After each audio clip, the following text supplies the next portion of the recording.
لا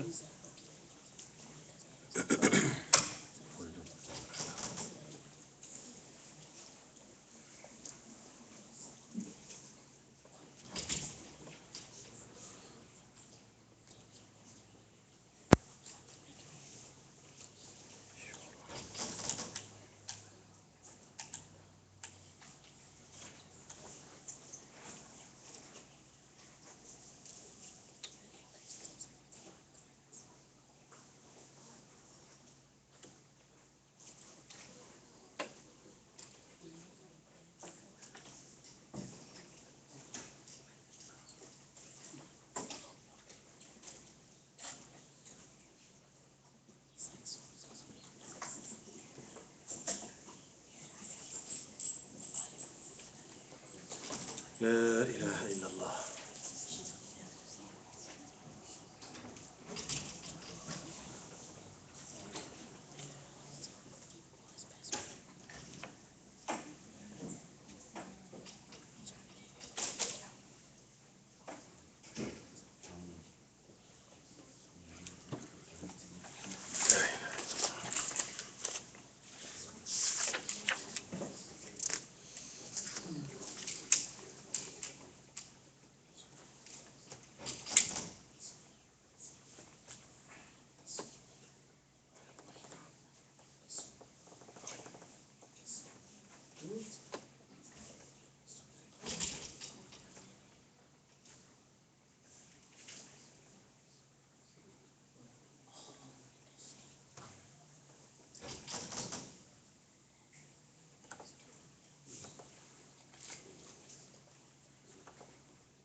الحمد لله والصلاة والسلام على رسول الله.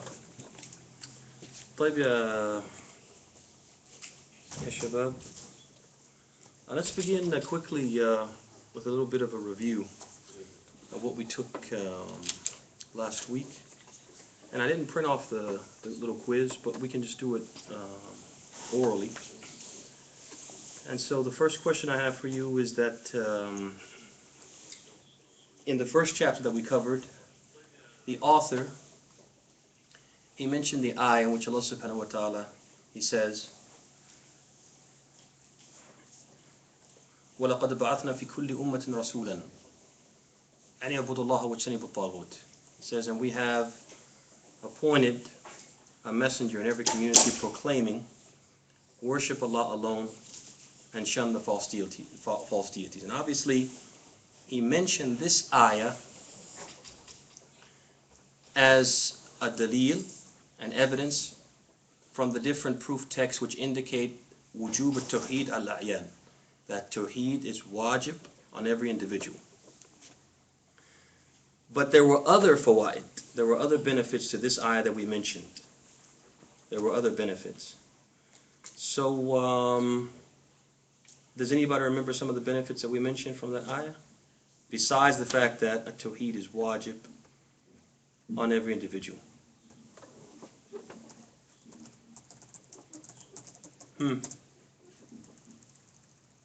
Anybody? Another benefit from that ayah. Should I repeat the ayah again? Or you guys got it? Alright, so the ayah, Arabic or English? Arabi. وَلَقَدْ بَعَثْنَا فِي كُلِّ أُمَّةٍ رَسُولًا أَنْ يَعْبُدُوا اللَّهَ وَاجْتَنِبُوا الطَّاغُوتَ. Okay?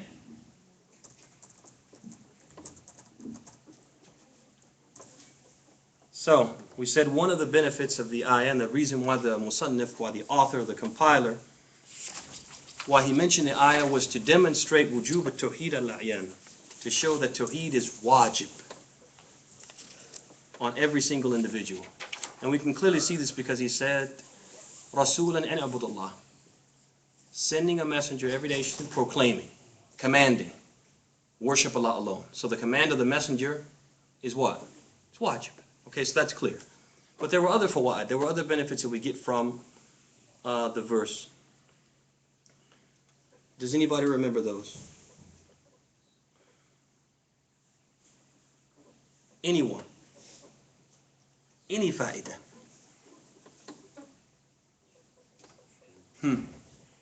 Like, all right, so why don't we look at it together then? And this, if you have a notebook, write this down. Because there's no benefit, and that's not anyone's, because I know most of you weren't here last week anyway, but I'm just saying that if you come to a class, have a notebook. Because nobody's going to sit in a class and just digest all the information. It just doesn't happen. But if you write it down, the writing helps you what? Helps you remember. It actually facilitates your memory. That's one thing. Then also, when you go home and you want to just revise and see what did we take? You have it what?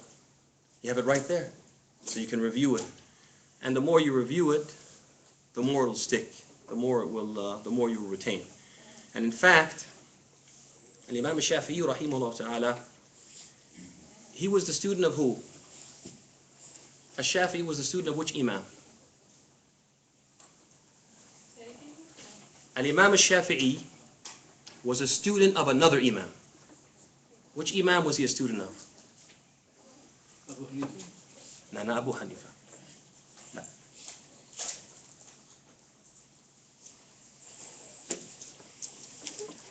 Not Abu Hanifa. Who? Who's left? There's only two left, right? Malik or Hanbali? Jameel, so which one then? You have 50-50, right? 50-50 chance. Malik. Malik, Mumtaz. Shafi'i was a student of Malik. Malik was a student. He was a student of Malik. And he went to Al-Madinah to study Al-Muwatta. Al-Muwatta is the book of Malik. The book of Hadith and Athar compiled by Malik. So he went to study with this book from him. He wanted to sit with him and study the book. The Imam would narrate the Hadith with his chain, and he would expound on the Hadith. And so he came to study the book with him. And Shafi'i, he was one of those people who he exuded knowledge. He exuded potential to learn. And Malik picked up on it right away. So to him, Shafi'i was like his star student. He was somebody special and somebody who deserved inayah. So Malik,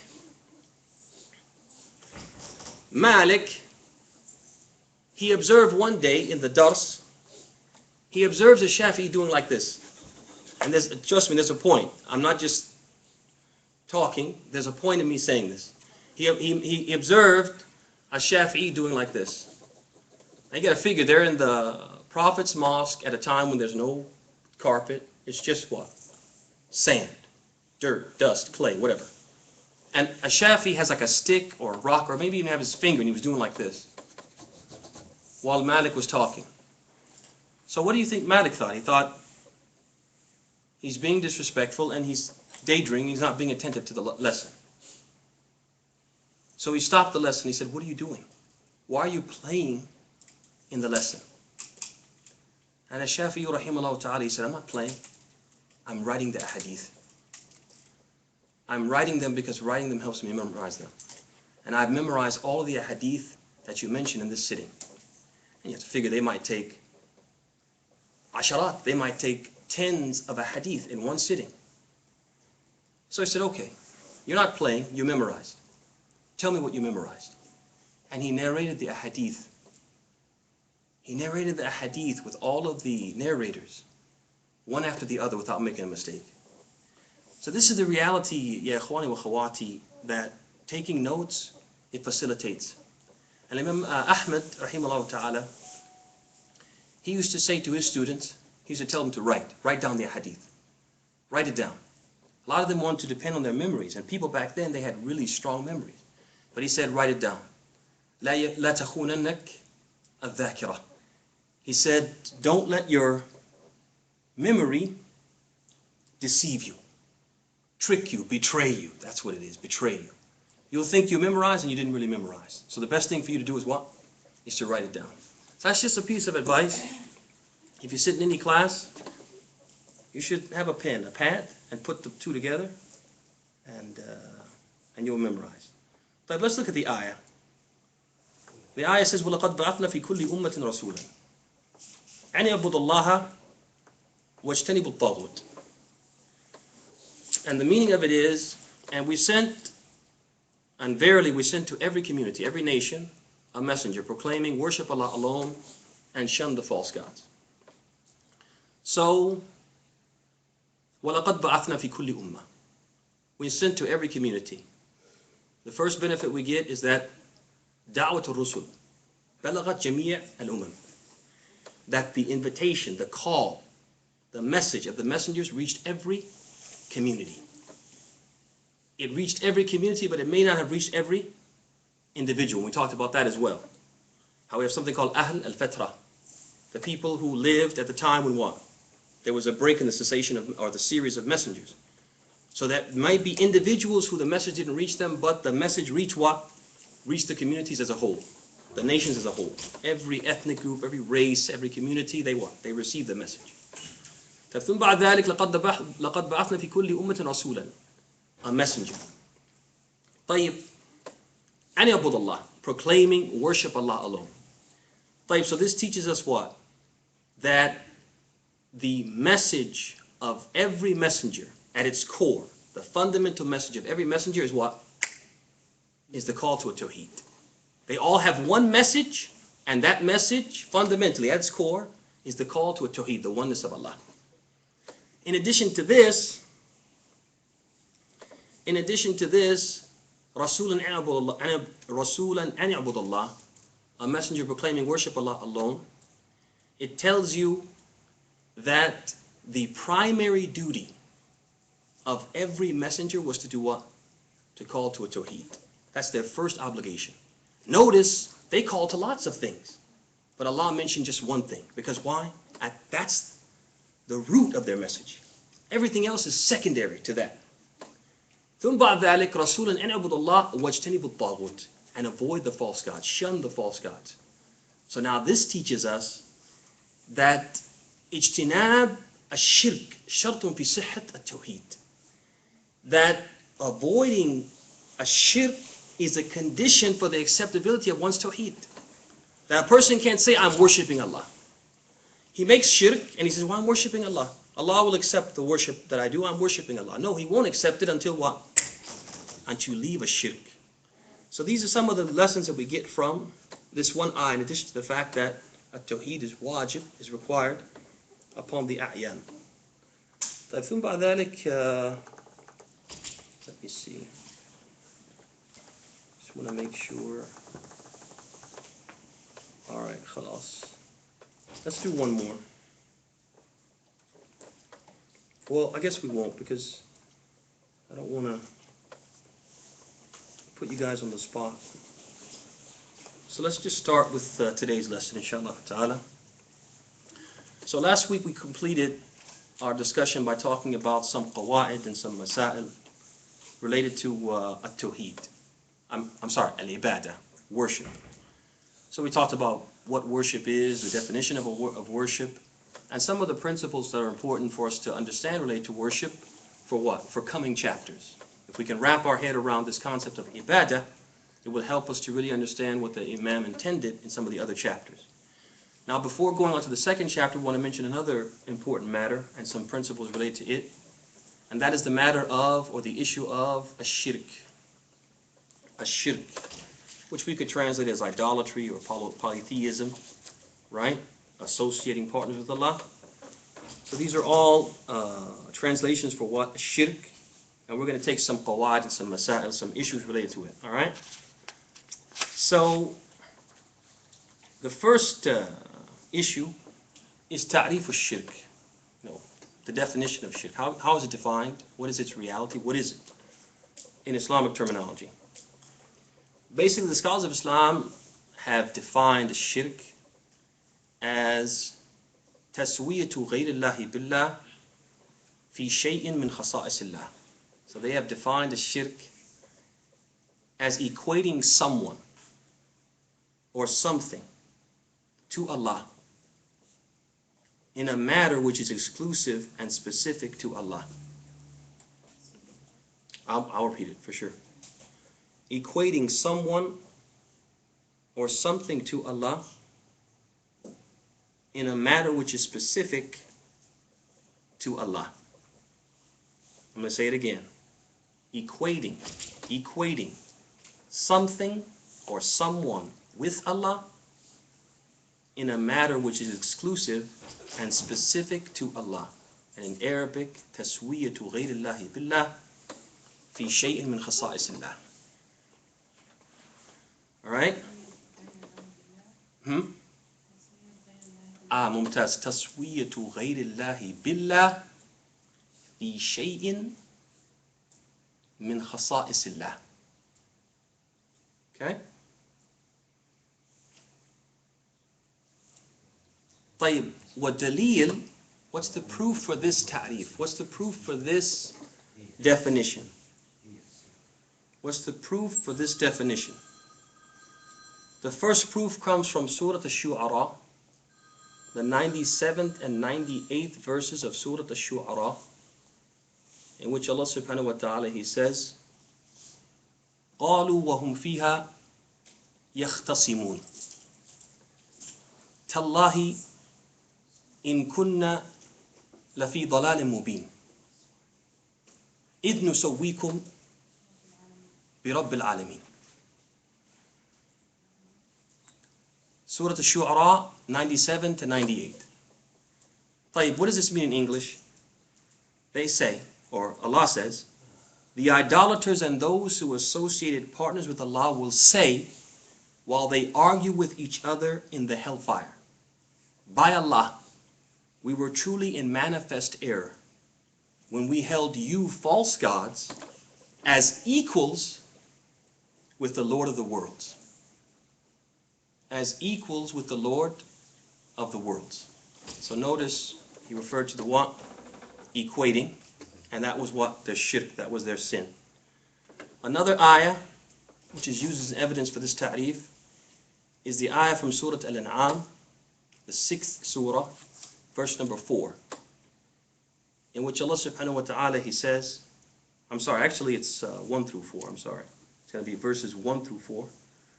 Allah says, الحمد لله الذي خلق السماوات والأرض وجعل الظلمات والنور ثم الذين كفروا بربهم يعدلون أي يسوون. طيب, what this verse means is, all praise and thanks belongs to Allah alone, the one who created the heavens and the earth and made the darknesses and the light. Then those who disbelieve consider others to be equal to their Lord. So these two ayat, they point to what? The definition of a shirk being what? At-taswiyah, wa ta'dil. That you do what? That you make something equal with what?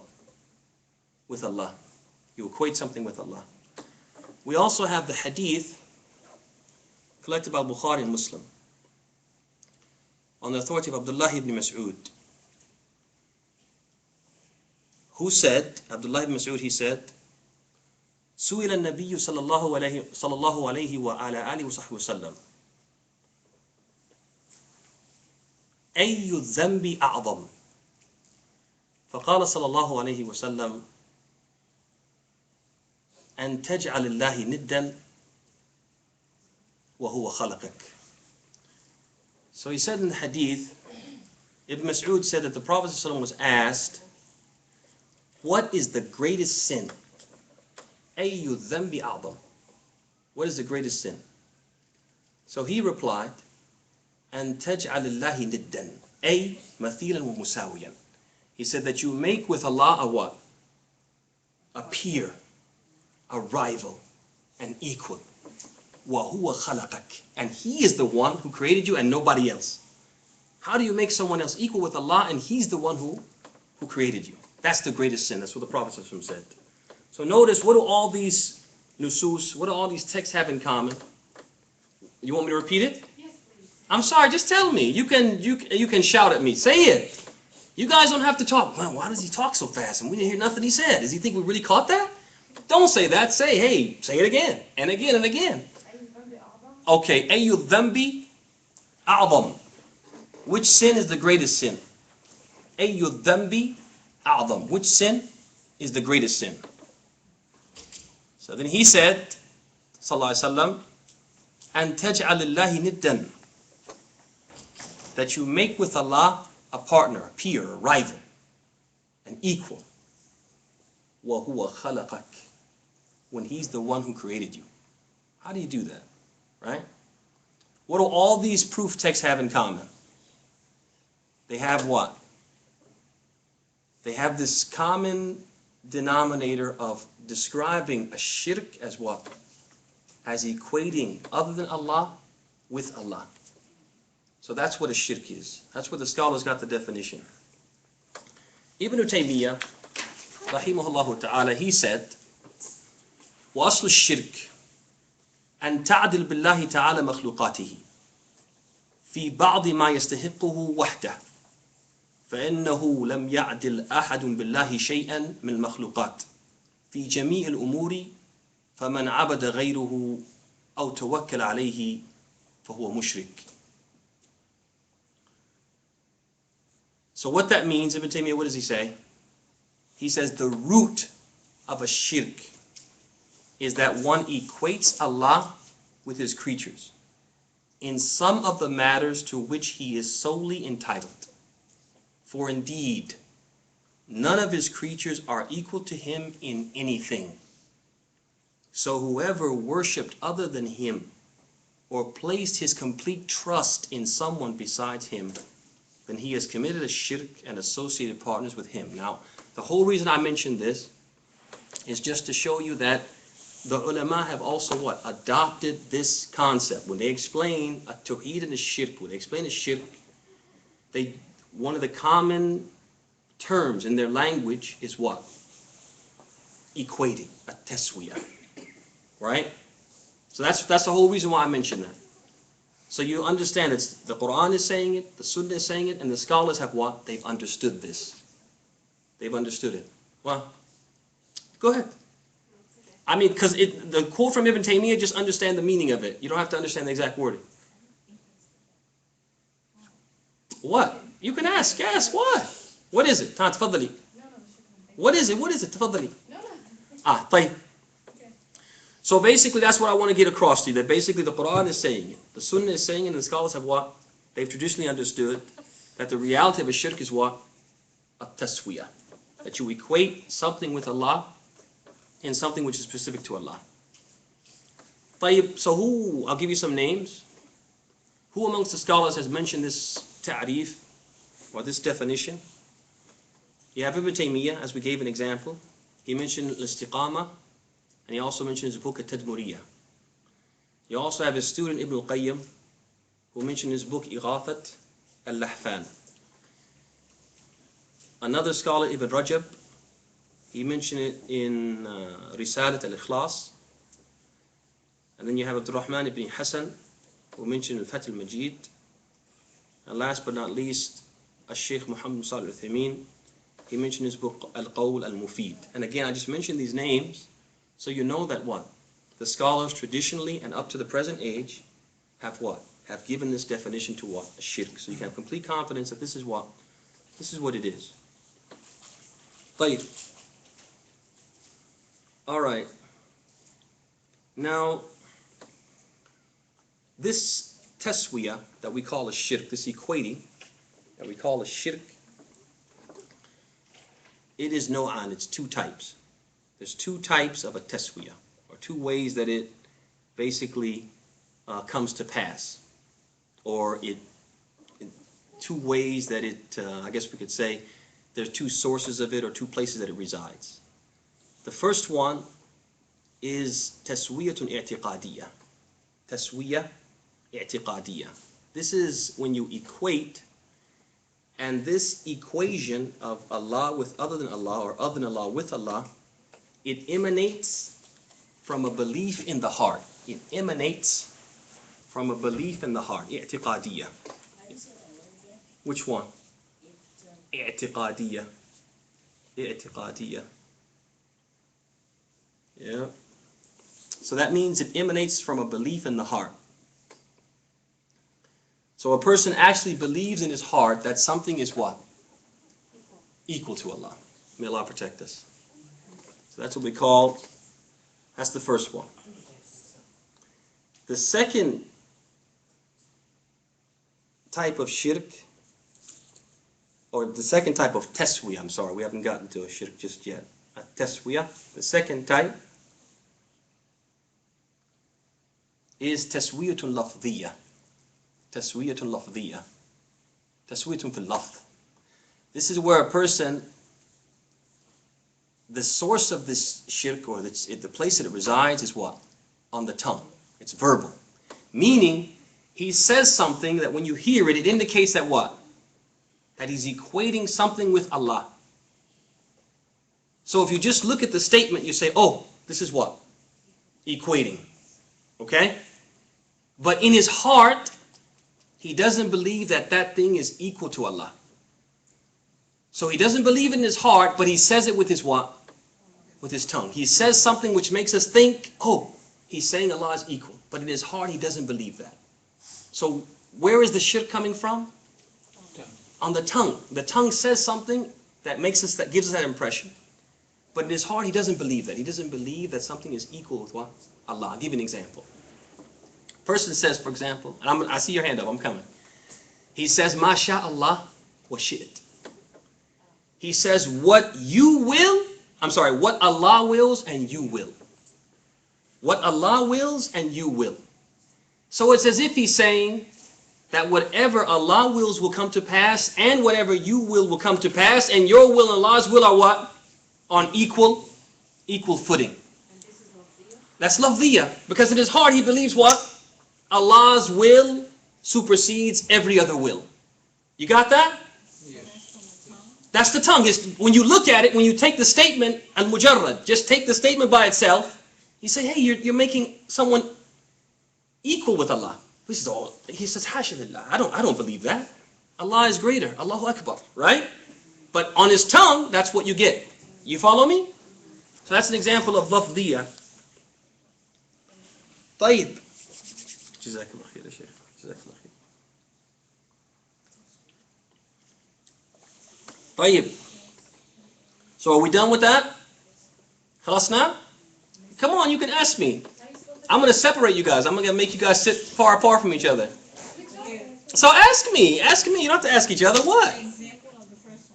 The example of the first one, i'tiqadiyya. A person actually believes that someone can create from nothing besides Allah. I'm coming to you. I swear I'm coming to you. That's okay, bro. That's all right. I'm fine. No, you're not fine. I'm coming to you. I will come to you. Okay, are we done? You got it? So that would be i'tiqadi. He believes in his heart that someone can create from nothing besides Allah. I will not say anything unless you give me your question. I'm just going to sit here unless you give me your question. Okay. What did you have? Yes. I was going to ask you, is that the same as if you have ayatul kursi over your door, and in your heart you know that Allah controls everything, but you kind of feel like having ayatul kursi because of how it is kind of a protection. Is that the same thing as shirk, or what you're talking about now? Kind of like we talked about last week when you mentioned about like these amulets that people wear. They might wear them for decoration. They might wear them for protection. They might wear them for barakah.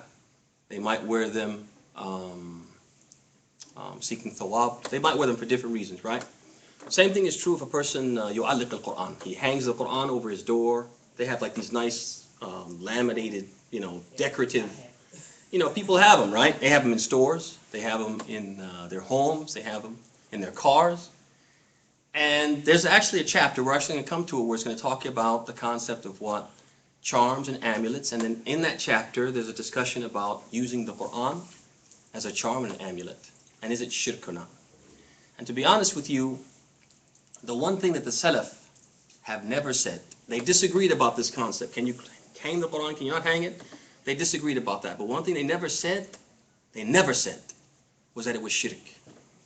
They never said that hanging the Qur'an is shirk. Okay. But some of them said it's not permissible. And it's a bid'ah, right? So there's a difference. So the one thing we can't say, and some people will say it. Some people will say it nowadays.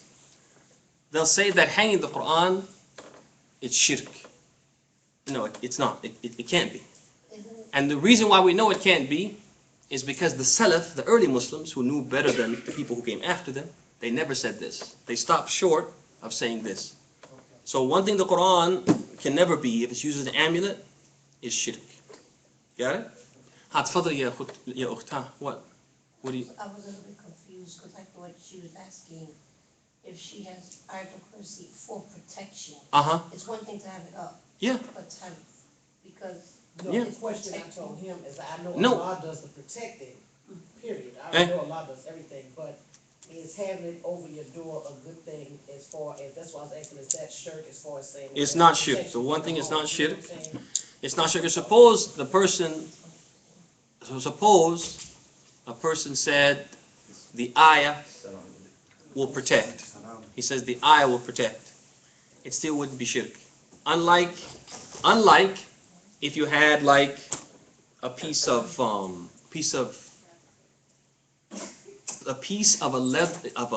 wolf's skin. Yeah, something like that. So people will take like wolf skin. They believe it drives away the jinn, and so they'll take it and they'll make a talisman out of it. And they'll put it on a child's neck. Oh, okay. So now this becomes what? Shirk, because they believe that this talisman can do what? Ward off something. Can ward off something. Some of them believe it can ward off independently, in spite of Allah.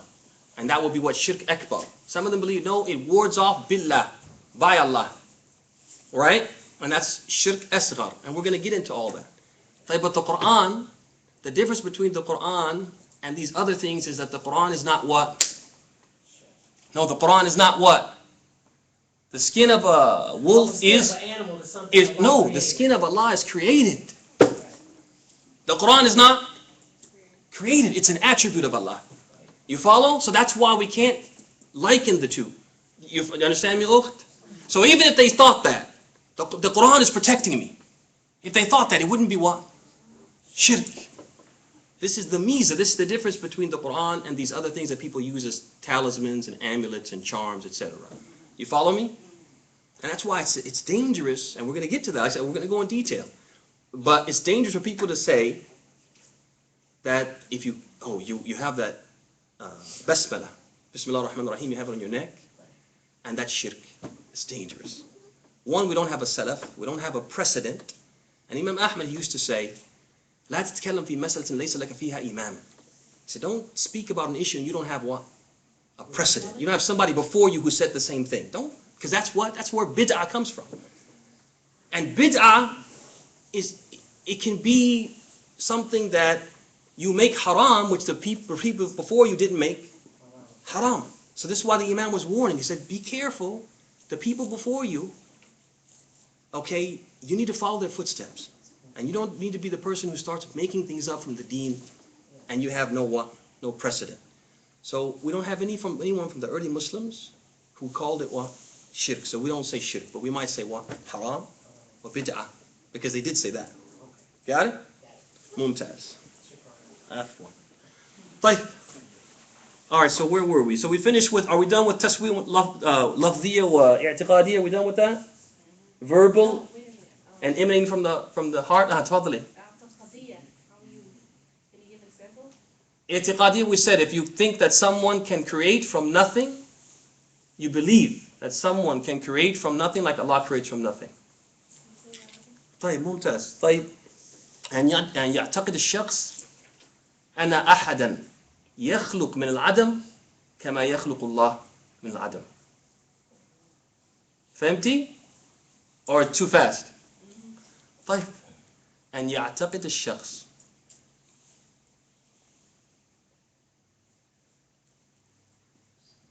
أن أحدا يخلق من العدم كما يخلق الله من العدم. خلاص now? Got it? طيب. ممتاز. All right. So that being said, let me ask you a question. What do you think? We said that taswiyah, this equating, which is the asl, the root of a shirk, we said that this equating, it could be i'tiqadiyya, a person believes in their heart that something is equal to Allah. And it could be lafdiyya. It could just be what? Something he says with his tongue, but he doesn't really believe in his heart. But do you think they're the same? Are they equal or are they different? Different. Are they equal or are they different in terms of their degree, their severity, their seriousness? Does that make sense to you? Do you think that the one who made shirk lafdan, he made shirk verbally, but not in his heart, do you think he's the same as the one who made shirk in his heart? No. You don't think they're the same? Like, which you do? They're the same. So the one who believes that someone creates from nothing, like Allah creates from nothing, is the same as the one who says, what you will, what Allah wills and you will. But he believes in his heart that Allah is greater. They're the same? No. Because what's in the heart comes out on the tongue. Not always. Not always. So let me ask you a question. Does it ever happen? I'll give you an example. Does it ever happen that, for example, a father gets angry at his son? Gets angry. His son does something really makes him angry. And he says, you're stupid and you'll never be anything. You'll never amount to anything. He says it out of anger. And in his heart, he doesn't believe that. He believes his son is smart and he's going to grow up and do great things. He prays and he hopes that this is the case. But out of anger, he says that. Does that happen? He shouldn't say, you're stupid. No, he shouldn't. He shouldn't, but I feel like but it can happen, right? It can happen. It can happen. We say it sometimes, yes. Okay, so when it happens, does he believe it in his heart? No. Can you say, oh, you really believe that because what comes out on the tongue is from the heart? Sometimes a person can say something and it's not in his heart. It can happen, right? Or out of ignorance. Out of ignorance, Mumtaz. Tayyib, so now come back. I'm going to ask you the question again. Tayyib, we said that there's two types of taswiyah. I'tiqadiyya, emanating from a belief in the heart.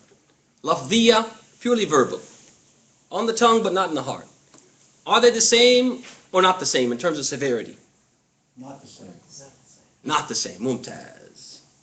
So this leads us to something else which is very important for us to understand and wrap our heads around, is that a shirk, which is the root of it is a taswiyah, it's not just two levels in terms of what? Its source or the place where it resides, the heart or the tongue. But it's also two levels or 2 degrees in terms of what? Severity. So we have what? Major shirk and what? Minor shirk. And no one should be fooled or deceived by the word minor and think that, oh, that means it's not a big deal. No. Every shirk, whether major or minor, is a major sin. It's a major sin. A shirk is the biggest deal. But all forms of shirk are not what? Are not created equal. In the sense that one type of shirk or some forms of shirk are what? More severe. Even though they're all severe, some of them are what? More severe than other ones. طيب. So we basically have something called a shirk al-akbar or shirk al-asghar, major shirk and minor shirk. And this was mentioned by the scholars traditionally, and I'll mention one statement. We'll do it in English just to do so quickly. The statement of a man to his companion. This is Ibn Taymiyyah rahimahullah ta'ala, he mentioned this. He said, the statement of a man to his companion, Allah and you have willed it, contains a shirk, because he has associated and equated other than Allah with Allah by using the word and, as if to say what? They're on equal footing. Your will and Allah's will are what? On equal footing. So he goes on, he says, so if he believes that his companion is equal to Allah in terms of willing, decree, and bringing about the occurrence of things, then he has committed major shirk. If he really what? Believes it in his heart. He said if he really believes that his companion is equal to Allah in terms of what? Willing, decreeing, and bringing things into fruition, bringing things into reality. He If he believes that in his heart, then he's what? He's committed major shirk.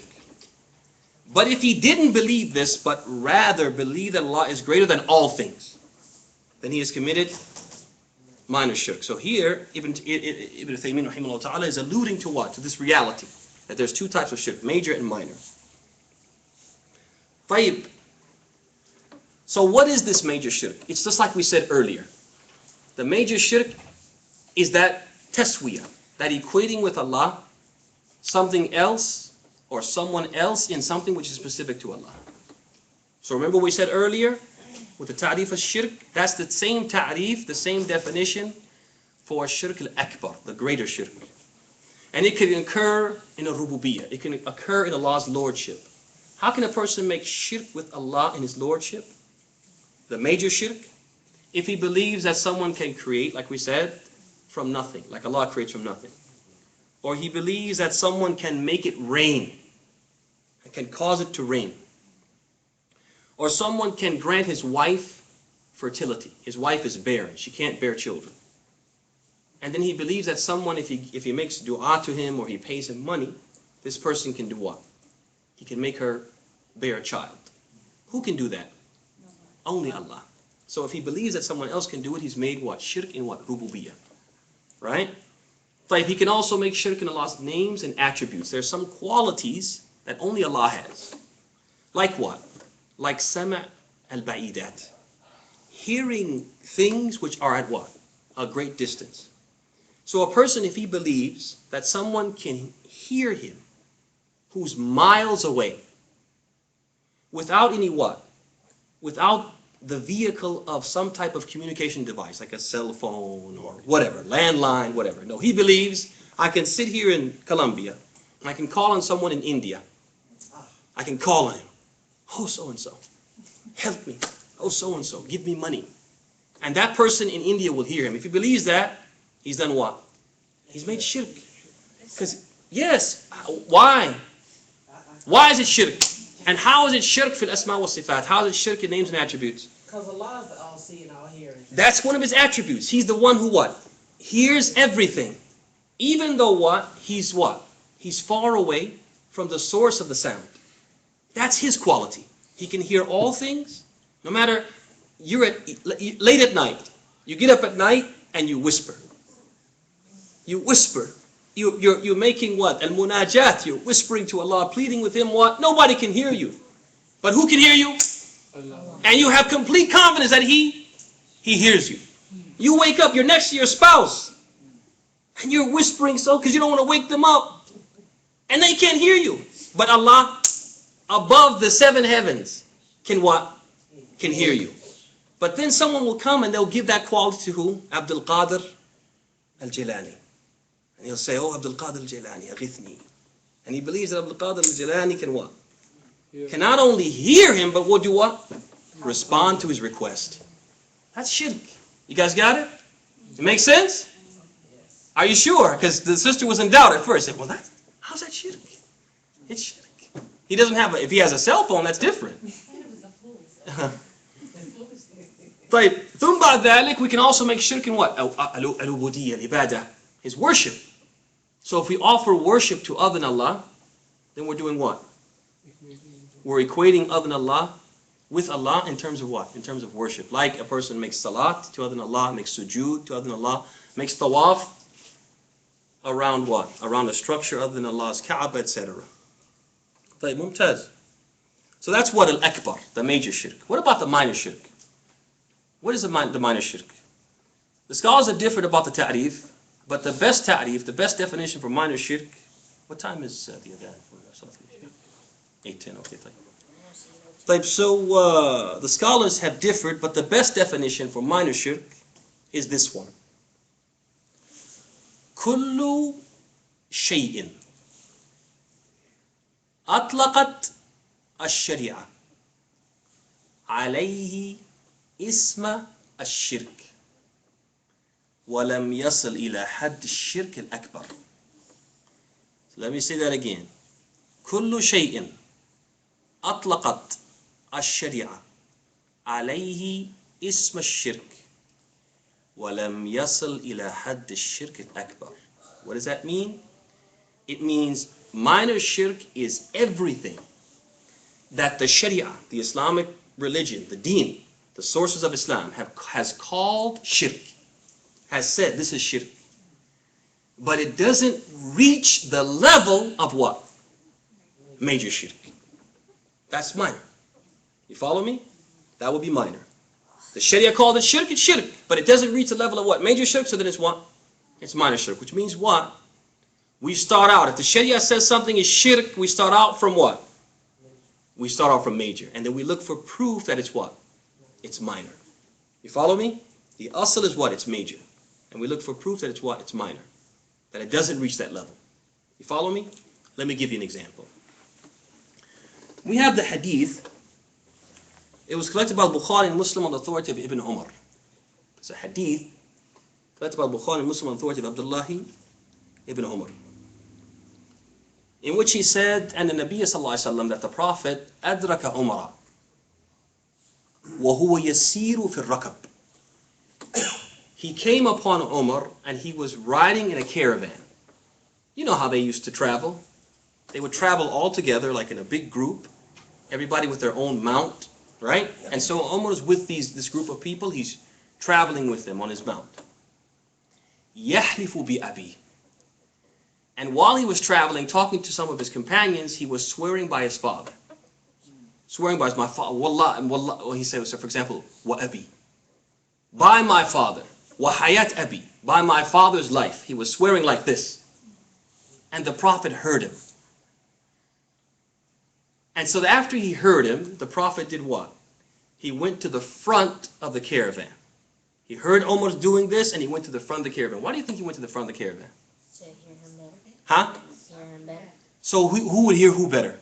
The Prophet would hear him. Well, he was right next to him, so he heard him well. But why did the Prophet, after he heard him, he went to the front? No, you were on the right track. You just got the names mixed up. So who wants to be heard? He told the people to listen to him. Mumtaz. The Prophet wants to draw the people's attention to him, and he wants to be in a position so that everybody can hear. MashaAllah. What's your name? Abdullah. Ahsant, Abdullah. Ahsant, ahsant. So the Prophet wants to be in a vantage, a place where everybody can see him and what? And hear. So when he got to the front of the caravan, he said, Ala inna Allaha yanhaakum an tahlifu bi abaikum. He says, verily, certainly, indeed, Allah prohibits you from swearing by your fathers. فَمَنْ كَانَ حَالِفًا فَلْيَحْلِفْ بِاللَّهِ أَوْ لَيَصْمُتْ. He said, verily, Allah prohibits you from swearing by your fathers. So whoever amongst you wants to swear, then let him swear by Allah, or let him what? Keep quiet. Be quiet. The scholars of Islam, when they study this hadith, they said there are lots of indications from this hadith that shows that this shirk, this act that Umar did was an act of shirk, but it's what? It was minor, not major.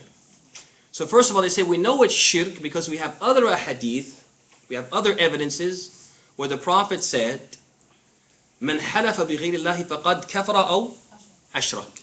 He said, whoever swears by other than Allah has what? Has disbelieved or committed shirk. That's what the Prophet said, right? So he called it, swearing by other than Allah, he called it shirk. But then we look at this hadith and we say it must be minor, not major. Why? They say a few reasons. They first say, first of all, the Prophet ﷺ, he's in a caravan and he hears who? Umar. Come on. Umar is not any ordinary person. Umar is extremely knowledgeable and extremely pious. If this were major shirk, Umar would have what? Would have known. He would have known. Something like that wouldn't, yeah, he's human and information can escape him, but not something like this. Not something big, of major importance like this would not escape Umar. Yes, he might, something less than this might escape him because he's a human being, he can't know everything. But something like this he would know. Tafadali. Is that the same Umar that the shaitan fears? Yeah. Okay. The one and only. The one and only. The one and only. There is no other. All right. So that's one thing. They say he would know this. If it were major shirk, he would know it. So the second thing is that when the Prophet heard him say it, he didn't do what? He didn't tell him immediately that it was what? it was shirk. But he waited to what? They said if it were major shirk, the Prophet wouldn't have what? Wouldn't have delayed. He would have told him right then and there, look, this is major shirk. Okay? Like he did in other instances when the Sahaba would do or say something which was major shirk, the Prophet would do what? He would inform them. Also, I'm going to ask you, the Prophet gets to the front of the caravan, he says, O people, indeed Allah has prohibited you from swearing by your fathers. If you're going to swear, swear by Allah, don't swear at all. What do you think? How would you describe the Prophet's demeanor from just listening to that hadith? How would you describe his demeanor? Calm, gentle, mumtaz. Mumtaz, tafadhal Sharif. Adhan? Can I get just 2 minutes maybe? Just 2 minutes. 2 minutes. Alright, so he's calm, cool, and collected. Whereas if it were major shirk, he wouldn't have been like that. He wouldn't have been like that. And there are instances when the Sahaba, they asked for major shirk and the Prophet was what? He was very what? Calm. He was he was heated. When they asked for major shirk, when they did something he was heated. And he would say things which indicated what? That he was angry, he was upset. But in this case, he was very calm. They said it's another indication. And then finally, he didn't tell Umar to do what? And yujaddid Islamah. To what? To renew his Islam. And if Umar had committed major shirk, then he would have to do what? Renew his Islam. So they use these all as qara'in, as indications that this is what? Minor shirk. But I'll tell you what we do because it is time for the adhan. We'll stop there, and then what we'll do next week to finish up this particular matter is we'll talk about the differences between major and minor shirk. What are the differences? What are the practical differences between major and minor shirk? So there's about 7 or 8 of them. We'll mention those, and then we'll go to the next chapter. And we should be able to move along pretty quickly after that. But these were some fundamental masail, fundamental issues that we had to discuss so that when we mention things later on in the book, you'll understand where the Imam is coming from, if you understand these principles. Any questions? Any questions? في شيء؟ طيب صلى الله وسلم وبارك على نبينا محمد وعلى آله وصحبه أجمعين. بارك الله فيك يا شيخنا. Yeah, we could have. Jazakallah khair. That's a good point. Well, we'll see.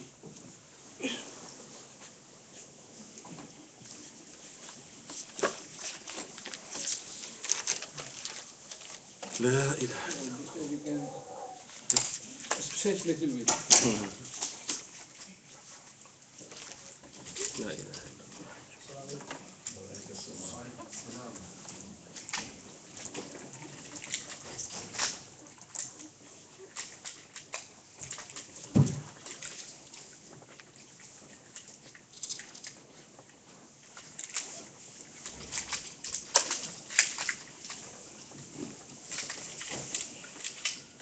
الله أكبر والله أكبر الله أكبر والله أكبر أشهد أن لا إله إلا الله أشهد أن لا إله إلا الله